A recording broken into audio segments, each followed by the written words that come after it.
Hello bloomers, ஆரி work basic things பார்க்கலாம் வாங்க. First thread cutter, zari thread. A1 Mamata பிராண்டில் உள்ள ஜரி த்ரெட் வாங்கிக்கோங்க.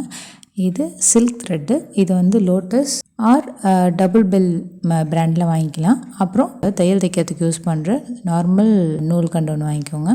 Next marker pencil. அப்புறம் இதில் 2 டைப் ஆஃப் நீடில்ஸ் நமக்கு தேவைப்படும். ஒன்று த்ரெட் நீடில், இன்னொன்று வந்து பீட்ஸ் நீடில். இதில் பிராண்டடும் இருக்குது, நான் பிராண்டடும் இருக்குது. பிராண்டட் நீடில்ஸில் வந்து நடுவில் பார்த்தா கொஞ்சம் சப்பையாக இருக்கும். அது வந்து நம்ம டேர்ன் பண்ணுறதுக்கு கஷ்டமாக இருக்கும். ஃபஸ்ட்டு இந்த மாதிரி நார்மல் பிராண்டட் இல்லாத நீடிலை வாங்கி யூஸ் பண்ணிக்கோங்க. அதுதான் நமக்கு டேர்ன் பண்ணுறதுக்கு ஈஸியாக இருக்கும். த்ரெட் ஊசி அப்புறம் நீடில் பீட்ஸ் ஊசியோட நம்பர் நான் ஸ்க்ரீனில் கொடுத்துருக்கேன், அதை பார்த்து ரெஃபர் பண்ணிக்கோங்க. ஃபர்ஸ்ட் ஸ்டார்டிங்க்கு நான் முன்னாடி சொன்ன திங்ஸோட இந்த நீடில்ஸை மட்டும் வாங்கிக்கோங்க. பீட்ஸ் ஊசியில் ஒன்று, த்ரெட் ஊசியில் ஒன்று, பிராண்டட் இல்லாத ஊசியில் ஒன்று. அவ்வளோதான் கைஸ். இதை வச்சு நம்ம ஆரி ஒர்க் ப்ராக்டிஸை ஸ்டார்ட் பண்ணலாம் வாங்க. தேங்க்ஸ் ஃபார் வாட்சிங்.